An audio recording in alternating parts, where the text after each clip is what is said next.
All right, and welcome, my friend. We are live here yet again here on the Red Delta Project podcast and live feed Q&A here on the RDP YouTube channel. I am your humble host, Matt Schifferly, as always, with another episode to help you be fit and live free, aka break free of the diet and exercise rat race. Today's episode is all about looking back on the year and seeing what have we learned over the past year, because 2025 has been one heck of a year for me. It's been a transformative year. It's been a year of challenge and change, but it's also been a year with a lot of frustration going on. And that's one of the things that I wanted to address today with these three lessons that aren't so much the tips or the tricks that I've been covering. We're already knee deep into the Red Delta Project Advent calendar that has been going on. As many of you know, I put out a new video every day throughout the 1st to the 24th of December. Some little tip or trick to make health and fitness a lot easier for you. So make sure you're checking in on the RDP YouTube channel on a daily basis for the tip of the day there. But these are more of bombshell tips, bombshell lessons, rather. They're not hacks. They're not tricks or anything like that. They're just flat out things that can really make a big difference that have really hit home for me this past year. And so, without further ado, let's jump right on into it. So, lesson number one, the majority of these have been lessons I've learned from writing my latest book, Beautiful Strength, using calisthenics to look and feel your best. And one of the things that I recognized in writing that book, because it was all about getting down into the fundamental nature of training and what it really means. And at the same time, I was doing a lot of work with isometrics articles and stuff for Dragon Door. And I kept coming across this idea that recovery, in many respects, is actually kind of a bad thing, because we usually look at recovery like a very good thing, like how do we get more recovery and how do we improve recovery and stuff. The more I looked at it, the more I started to question that the need for a lot of recovery can be a red flag that we're working too hard and overtaxing ourselves. And the big lesson with that was that if you're trying to build up your body, trying to build up your muscles and stuff, that takes resources. It takes time, it takes physiological energy, it takes, and not to mention just protein and calories in the various foods that you're eating. But then again, so does recovery. And when we look at the fundamental nature of how fitness actually works, we recognize that the old model of how we thought exercise worked was kind of leading us astray in the role that recovery played, which is that you stress your body out and then you recover from the stress and your body gets bigger, faster, and stronger through the recovery. But the more I was delving into the research on beautiful strength and how do we make the biggest impact on changing how our body looks aesthetically, the more I couldn't shake the fact that I kept coming across this idea that recovery can hold us back insofar as it takes a lot of resources to recover from exercise. And the more recovery you need, the worse off you are. And it's simply because of an asset allocation deal. Because if you spend a lot of your assets or your resources recovering, you simply have less available to actually build yourself up. So the way I kind of ultimately learned about it and had this perspective shift was that recovery is about fixing and repairing your body. And the results we want come from building ourselves up. I like the analogy. I'm always using car analogies. This is no exception. Imagine if you wanted to make your ride a lot better. I want it to be faster. I want a fresh coat of paint. I want it to look good. I want to make all these changes and put in, smart Apple CarPlay and all these sorts of things. And on the way to the service shop to get all these upgrades, you got into a fender bender. And you limp your car into the shop and you're like, well, sorry, I got a fender bender. And they're like, well, okay, but you got all this budget for upgrading your car, but now you have to spend most of it on fixing your car. You're not going to be able to spend a lot of your financial resources on actually making your car better. You have to make your car back to baseline first.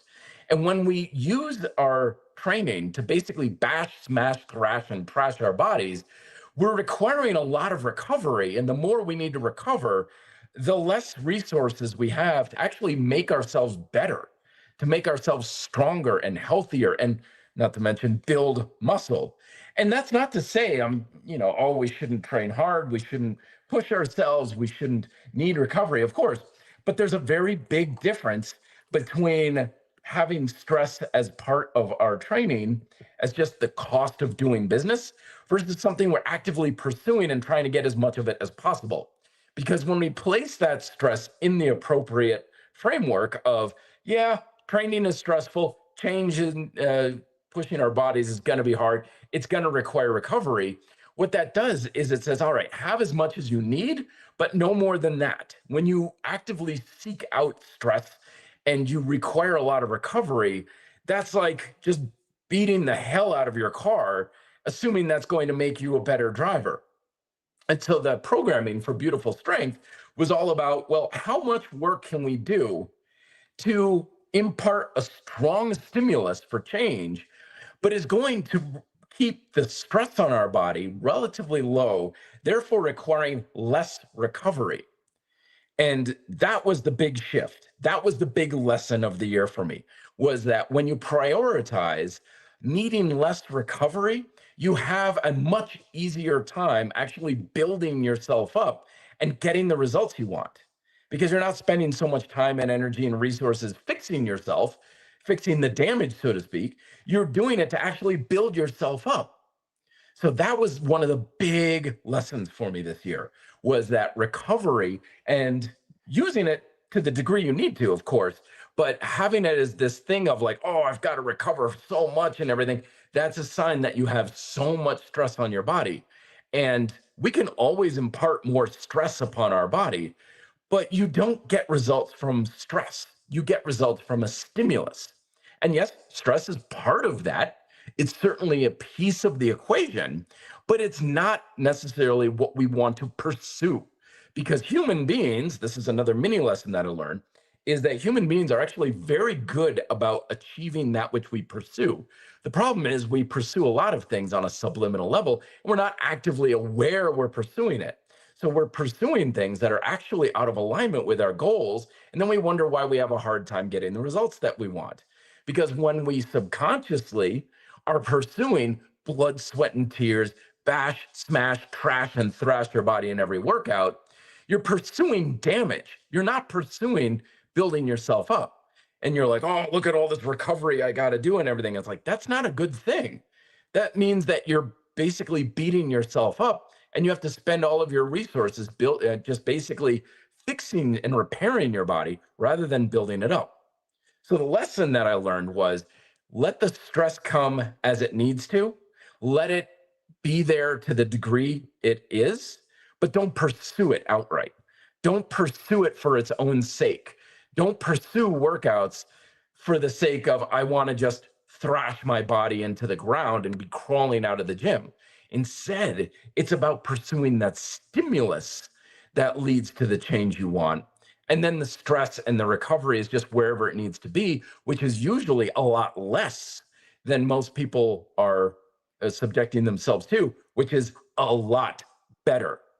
And I know the egos out there will say, it's like, oh no, I take a lot of pride in how hard I work and the fact that I can barely walk after a good leg workout and stuff. And it's like, I get that. I'm the same way. I've reached to this conclusion that recovery is a red flag, or a lot of stress is a red flag, kicking and screaming the whole way, because my ego does not like that. But the fact of the matter is that the less we need to recover, the better off we are. And that's not to say train light, train like a wimp or anything like that. Certainly push yourself, but stimulate, don't annihilate, as Lee Haney always said, because man, that is definitely the better way to go if you actually want to build yourself up rather than spend all of your time and energy just fixing your body from repair. All right. Lesson number 2 here is kind of reiterating a little bit, is the importance of environment. Now, I covered this, touched on a little bit here in the Red Delta Project Advent video series, for this year on how to make fitness a lot easier and a lot more effective, which is curate your environment for the results that you want. If you're trying to eat healthy and yet all the food in your fridge and your cupboards is nothing but processed junk food, you're just swimming upstream the entire way. You're fighting your environment. And if you are looking to work out more, but you have a membership to a gym that's like 50 miles away, and your home is, home gym is in a dark, damp, dusty basement, but hey, you spend all that money on a nice home theater and everything like that. Well, guess what you're going to do? We are products of our environment. And one of the best ways that I've learned this lesson the hard way this year was I got rid of all of the social media apps on my phone several months ago. All of them. I don't even have YouTube. I have nothing. Friends sometimes will send me a TikTok or an Instagram reel video, and they're like, "Check this out. This is hilarious." I'm like, okay, when I get home on my computer, because I post on social media. I still use social media for RDP and everything, but it's on my desktop computer, which means I have to purposely sit down and open the app and say, I am on social media now as a planned thing. It's not just oh, I've got 10 minutes to kill while waiting in line kind of deal. And boy, oh boy, has that made a massive difference in my quality of life. My emotional state is better, my mental state is better, my focus is better, my mind is much more directed onto things that are important rather than stupid trivial stuff from doom scrolling and everything. And it just really goes to show how it's been so much easier for me to basically control my consumption of mindless media just by curating my environment.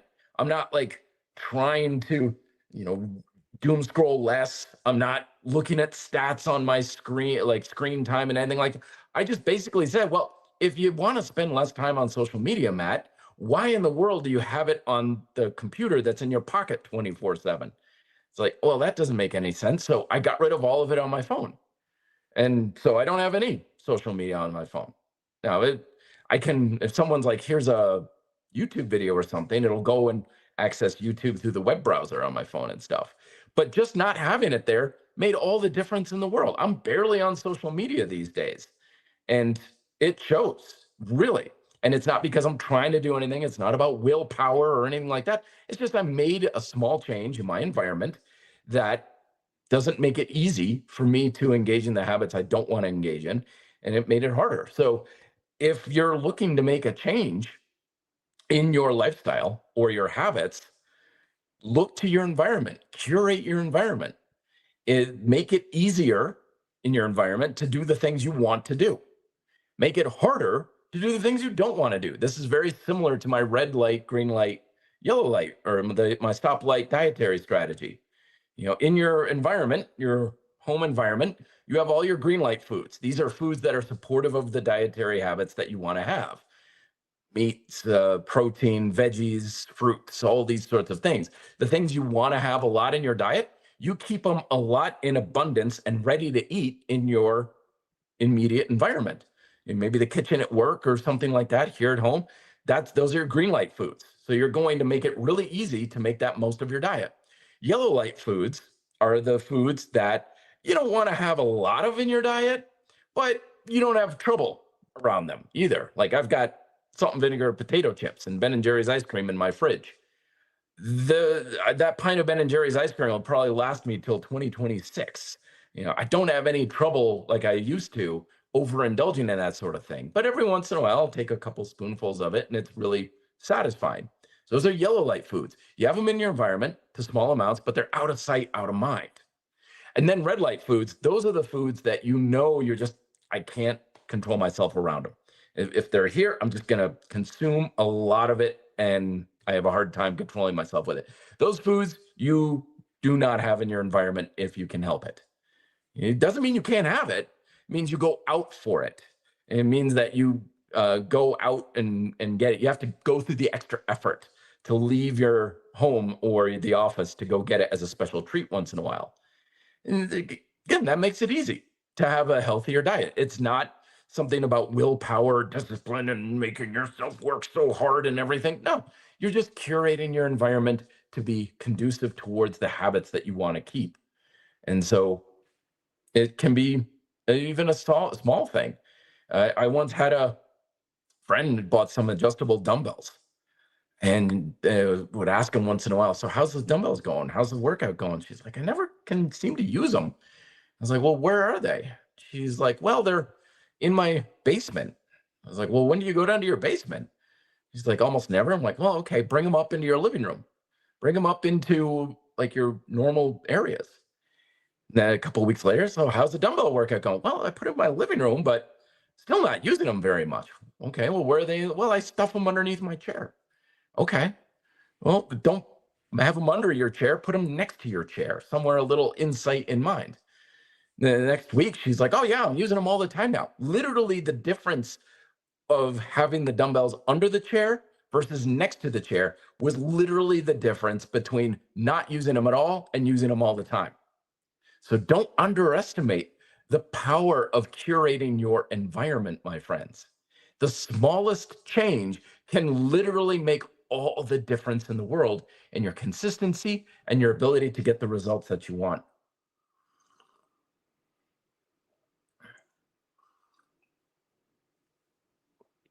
All right. And lesson number three.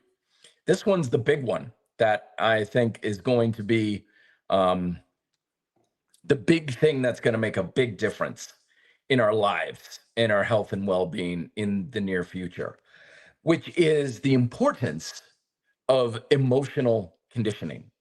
Now, let me give you a little context on why this is so important. It wasn't too long ago that for most of human history, it was largely believed and understood, and still is to this day by some folks, that your physical fitness is something you cannot control at all. If you're small, weak, and sick, well, sorry, them's the breaks. That's just the way life is. I guess you're just someone who's small, weak, and sick. Can't do anything about it. Right? That rhetoric and that belief is out there. And I've run into people to this day who still believe that nope, there's nothing I can do about it. Absolutely nothing at all. Yeah. And so that belief used to be much more prevalent in society. But in the 60s, 70s, especially 80s and 90s, that started to turn around and people are like, wait a minute, no, wait. I can exercise, I can change my diet, I can do habits that can influence my physical condition, and I can actually make myself stronger. I can make myself faster. I can make myself better, which is mind blowing when you think about it. If you go, because that's what I believe for much of my younger life, was that, yeah, that's the way I am. And then I started doing push ups, I started getting stronger. And that was the most liberating lesson of my life was I don't have to stay the way that I am. I can change. And so that was more powerful to me than or addictive than any drug out there because I was like, oh, this is fantastic. So that was the first lesson is that we can physically condition ourselves. And then it's also come to light that there's such a thing as neuroplasticity. We can condition our minds. Again, this is something that humans have known for centuries, but it hasn't been popular idea with a lot of acceptance. But those who have studied meditation and various forms of mind-body practices like qigong and things like that have known this for long periods of time. That yes, you can condition your mind. You can make yourself mentally sharper, tougher, and stronger. You can condition your mind with training. And now science has shown, oh, we can literally see neurons in the brain, in the nervous system, changing and growing and adapting to a stimulus that we give it.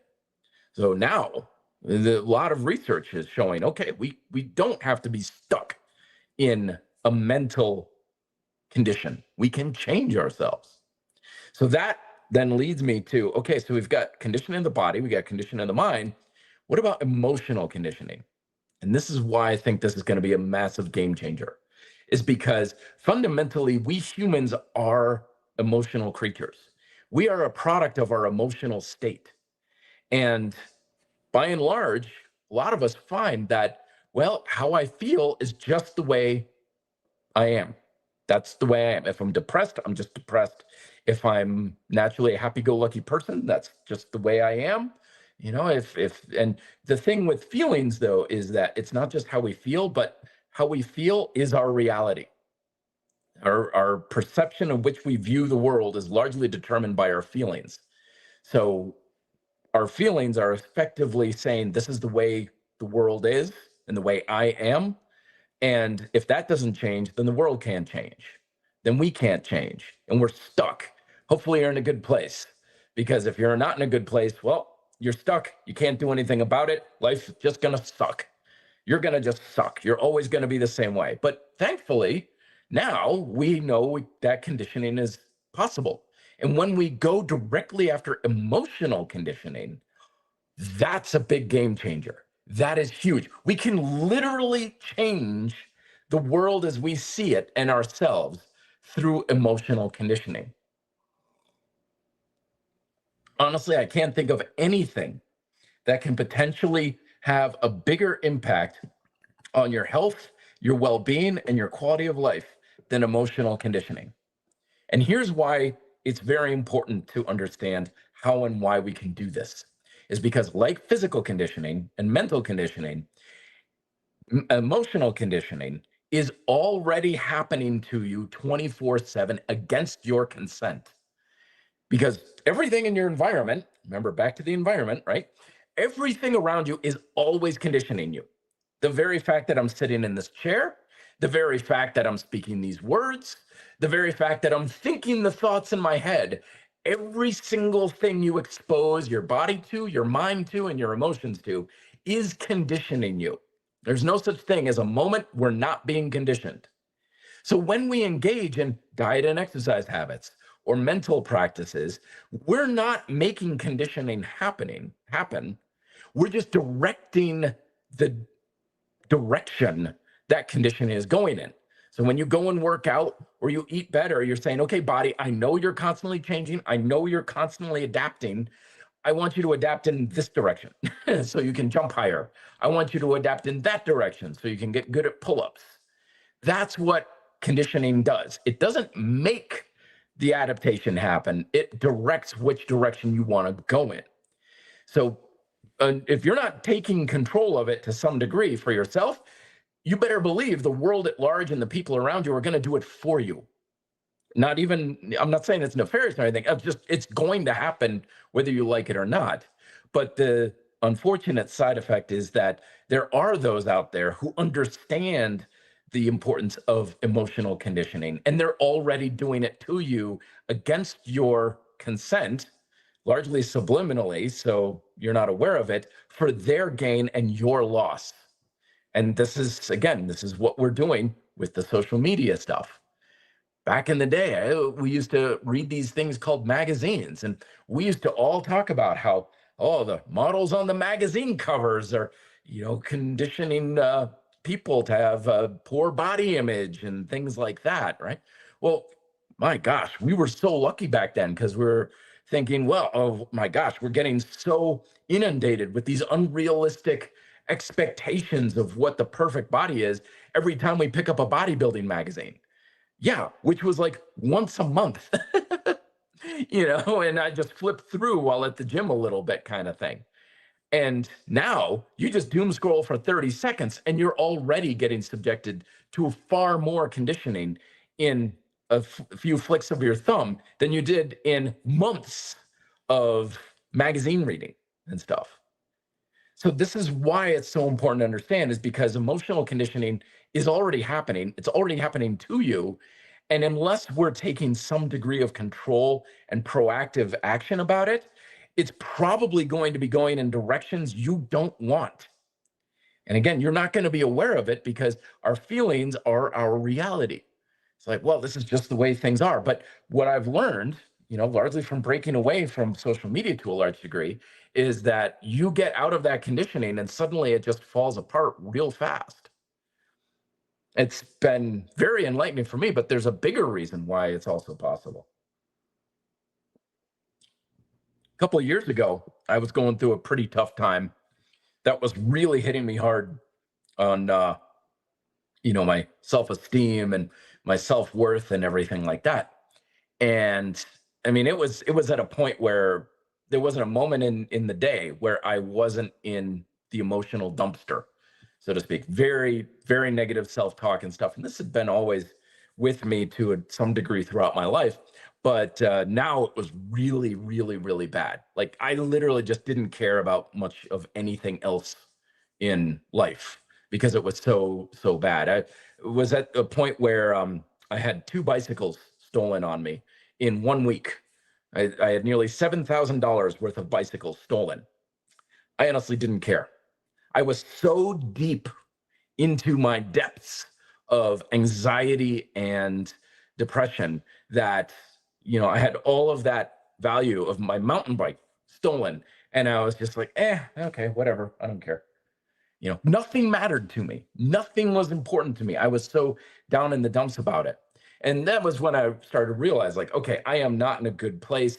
And I could tell too, I was going on social media and online and stuff, and I was subjecting myself to a lot of really toxic messages through social media that were feeding that cycle, that were feeding how I was feeling about myself, and my anger and my anxieties and everything was going on. And every time I scrolled, and was getting worse and worse. And I could even tell that it was happening, but I couldn't get out of it. So that's why I started to go into therapy. And I spent 2 years and a lot of work in therapy to dig my way out. But what I learned through that whole process was all that was a series of emotional conditioning. I went from one of the lowest parts of my life emotionally to a much stronger, more resilient, more independent place where I am now. And it was nothing changed in my life because of it. Nothing external happened. The situation that sucked still sucked. The things that I was dealing with still had to deal with. It's not like things actually got fixed or resolved, but how I felt about it changed. And that might as well have counted it as being fixed or resolved. So I'm speaking as someone who has experienced the power of emotional conditioning, the power of what it can do for you. And it literally can transform your life in many ways. And I'll be talking about this a little bit more, in the future and as I learn more about this. But for right now, the big lesson is this, is that when it comes to physical conditioning, mental conditioning, and also, yes, emotional conditioning, the rules are the same. The rules are the same. And one of the biggest rules in all conditioning is repetition, over and over and over and over again. We condition ourselves through repetition. When you doom scroll on social media and the algorithm is feeding you toxic nonsense, the more you watch that, the more it gives it to you, and the more repetitions you're feeding your brain and your emotions, whatever junk they're giving you. Can also go the other way too. So repetition is the key here. It's not going to change overnight. It's not going to change quickly. It may not even be noticeable. You go to a gym, you work out, you're not going to make anything happen in the next several weeks. You may not even see much of a change in the next several months, right? But that repetition happens. That's because when it comes to our conditioning, no single habit that you do will ever amount to very much. But the repetition does mean that it collectively adds up over time. And the point of conditioning for mind, body, and emotion as well is to subject yourself to the repetition of a habit or a stimulus that keeps you going in the right direction, which does two things. The first of which is it makes sure that you're stimulating the direction you want to go in. And two, it prevents you from going the direction you don't want to go in. And that is just as powerful. That's just because that builds your barriers up to the negativity. That builds up your resilience against the stuff that's going to drag you down. So we don't need to feel like this is the way I am. This is the way life is. Life is just, this dark chasm of suffering. And, it's all this sort of idea. It's not that way. Think about it this way. Like we're all living in our own version of the Matrix. There are 8 billion people on the planet right now. Every single one of us is looking at reality through different eyes. Not a single one of us has a true grasp of reality. Because how silly would that be? I'm the one guy who figured it out. Everyone else is wrong. out of 8 billion, not to mention all the people who've come before us, all the billions of people who have lived before us. So I'm the one person in all of history on the planet right now who knows the true nature of reality and how things are, and everybody else is just warped and distorted. No, of course not.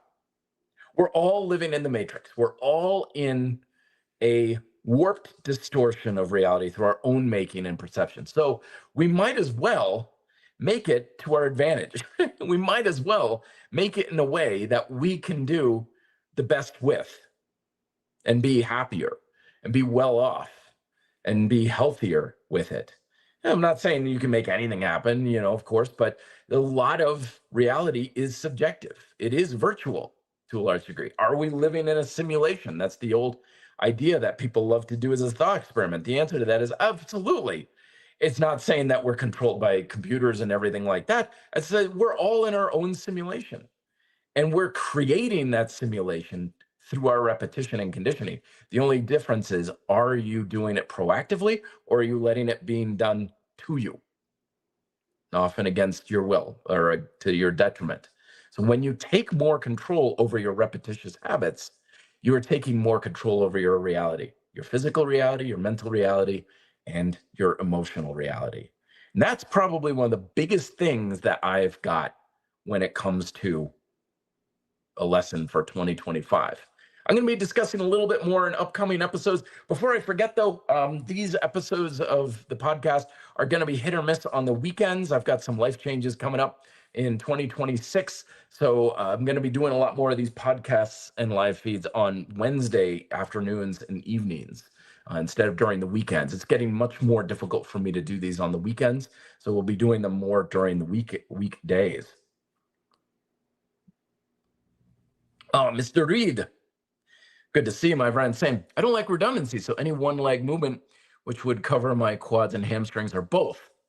Very good. So redundancy is one of the things that I talk about as overcoming for making fitness easier in my Advent calendar that I've been putting out, my Advent videos, because redundancy makes training much harder with less effectiveness, waters down the intensity and stuff. And that's a big thing that I see a lot of people make, well, especially in calisthenics. It's like they've got 5 different push-up variations in their workout. It's like you're changing little things here and there, but you're not really doing anything all that different. So it's a lot of redundancy. So, Mr. Reed, here's what I would suggest. You have 1 squat chain movement and 1 extension chain movement. Now, your squat chain movements, lunges, squats, step-ups, it's all the same thing, hip to heel and pull it apart. That's going to get almost all of your lower body training covered right there. But squat chain movements usually aren't the best at getting your hamstrings. They do work your hamstrings. You should absolutely be working your hamstrings with squat chain movements because you got to pull your hip closer to your heel, especially with calisthenics movements.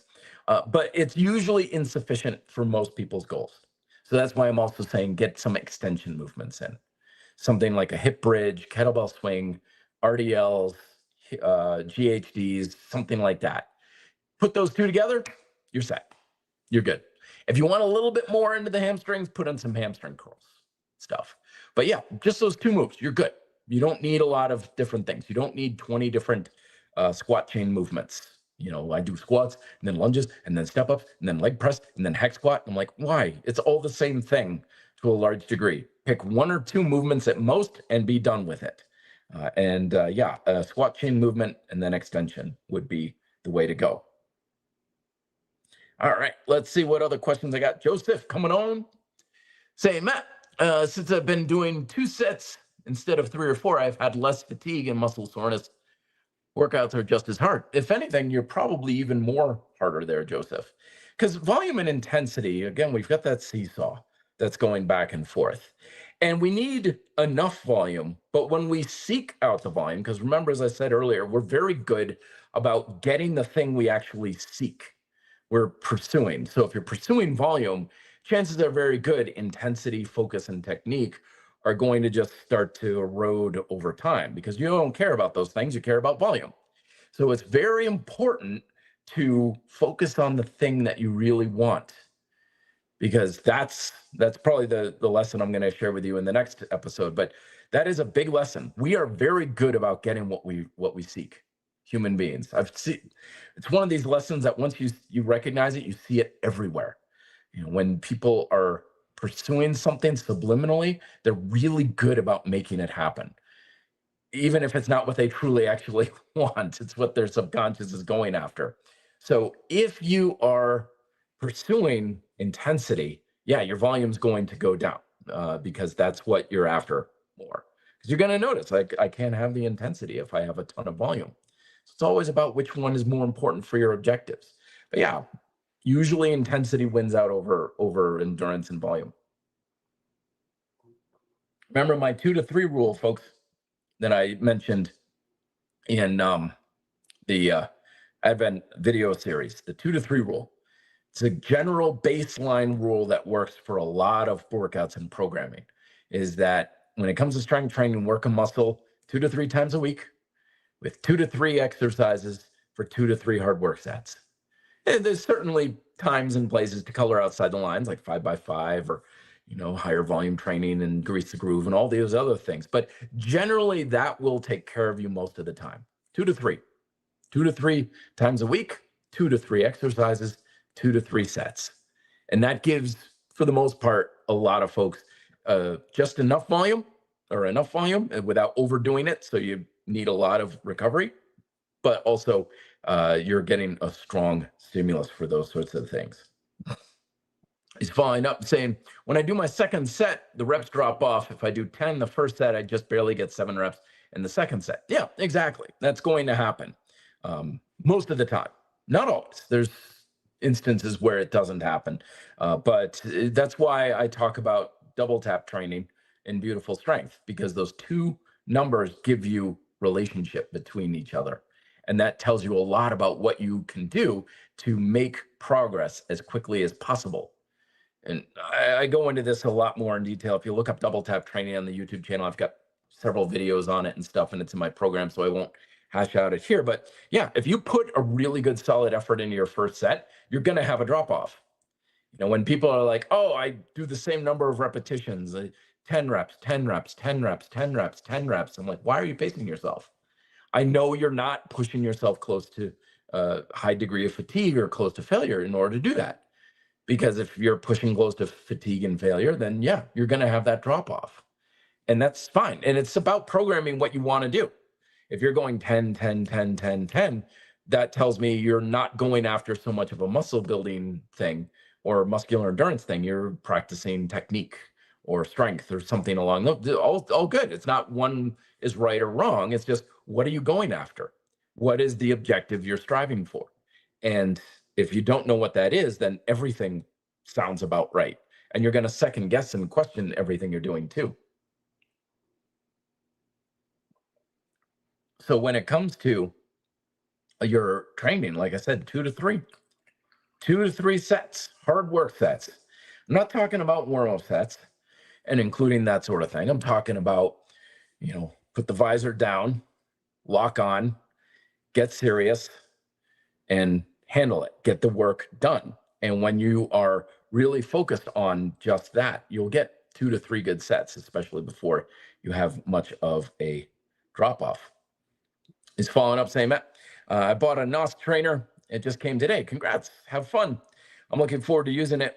I'm going to do assisted hover lunges. Yeah, it can be really tricky there, depending on how you set it up there, Joseph. So with the assisted hover lunges, I recommend you back up so the straps are angled towards you a little bit and have them about a little lower than chest height, upper belly, lower chest. And I like to put my hands in the foot loops for that. So that way I'm not death gripping it and pulling too much with my arms. Just have your palm in the foot loop, and that's going to make it a little bit more of a challenge, but not so much something that's going to be very difficult or too easy for you. All right, so everybody coming on in, thank you so much, everybody, for coming on. I am going to call it early on this one because I've said what I came to say on the 3 steps and stuff. I'll have more videos coming out on top lessons of 2025, probably either next Saturday or especially on Wednesday next week. So check in on the channel when come on probably around 6 o'clock or so Mountain Time here in Denver, Colorado. Hopefully, going to make that happen a little bit earlier, starting in the new year.